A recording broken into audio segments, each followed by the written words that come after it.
Hey everybody, Nick Espinoza, your chief security fanatic here.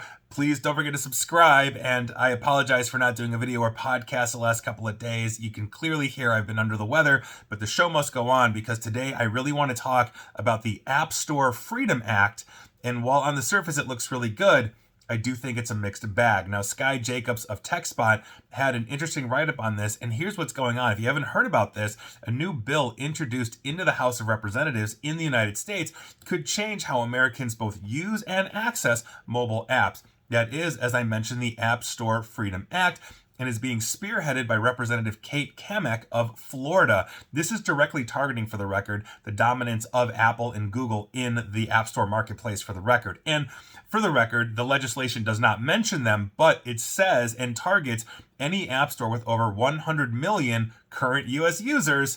And guess who has that? Apple and Google, right? So maybe Samsung, but definitely Apple and Google. If enacted, this essentially would require them to allow users to install third-party app stores and set them as a default option. Now, this has always been something that you could do in Google, in the sense of Google Play. You could use third-party app stores in your Android if you jump through some hoops, disable some security features, etc., etc. You can start importing apps from outside of the Google ecosystem. They don't recommend that, but you can do that. They give you that option. This would be brand new for the closed ecosystem that is the iPhone, iPad, App Store, Apple, etc. This is essentially designed to increase competition and consumer choice. That's what the bill says. It would also mandate that users would be able to remove or hide pre-installed apps and then allow them also for side loading, which is essentially the installation of apps from outside of an official store. Again, something Google has had that Apple's never had before. The legislation prohibits several practices that have drawn criticism from developers and regulators. So app stores, for the record, would be banned from forcing developers to use proprietary payment systems. That sounds good on the surface. We'll talk about that. Imposing pricing parity requirements across platforms, fan of that. Or penalizing developers for distributing their apps elsewhere. Also seems reasonable to me.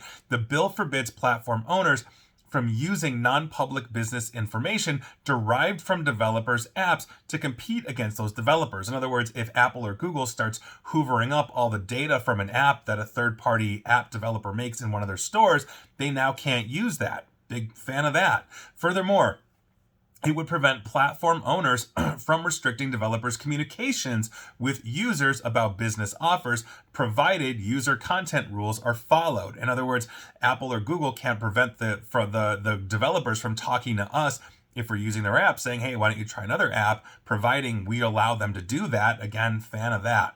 Enforcement would be handled by the FTC, as well as states' attorneys generals, and violations classified as unfair or deceptive would be under the FTC Act and enforced there. Penalties could reach up to $1 million per violation, and with 100 million users plus, that could add up pretty quick. The bill would preempt conflicting state laws while preserving state-level rules on contracts, torts, and data security. So, on the surface, I actually like a lot of this. But I think it's important to remember a couple of different things. The first thing I think it's important to remember, especially coming from the Android world, is that several third-party app stores are teeming with infections. The Apple side of the house really doesn't have this. You have to jailbreak the Apple and then sideload things. It's a pain in the butt. But with a Google Android phone, or an Android phone in general running that operating system, you've always had the ability to do it if you know how to.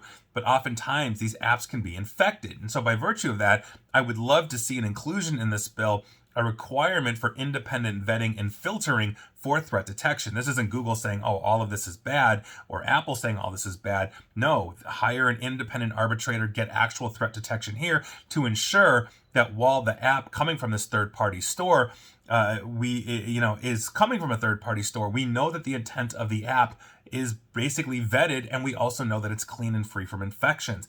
I can't tell you how many times I've seen an infected mobile phone, both iPhone and Android, but on the Android side, we see, oh yeah, well, I went to a third party because they had an app I couldn't get from Google Play. And Google themselves say that something like less than 1% of all infections on Androids actually come from the Google Play Store. The infections you see on Androids are coming from the third-party stores. So I think that's an important one as well. And again, It's Google, so maybe it's 5%, but the point is that it's a huge percentage. Now, the payment process situation is the other one that I want to talk about real quick, because if they're opening this up to, let's say, allow a developer to use any old payment process system, does that mean apps could use some shady Russian payment processor or some shady American payment processor nobody's ever heard of, or obfuscate some kind of transaction, meaning there could be some kind of fraud, of whatever type of fraud there is that could potentially occur. And the last thing I want to do is have my legitimate Visa card run through, some shady processor and then it gets flagged or whatever that is. Is there some kind of room for malfeasance here by opening that way up? Should there be a vetting process for that as well? I'm not basically a finance guy, so I can't necessarily tell you that, but we see a ton of shady stuff go through, a ton of shady payment processors around the world. And so that makes me a little eyebrow raisy here. And again, this is talking about solely in the United States. So we're not even talking about Russian iPhone or Android users, although they should have been cut off due to the Ukraine war. So I think it's similar to essentially what we've seen, and this is my fear here, is that what we have seen basically when the type of filtering that we have on social media platforms tends to come down.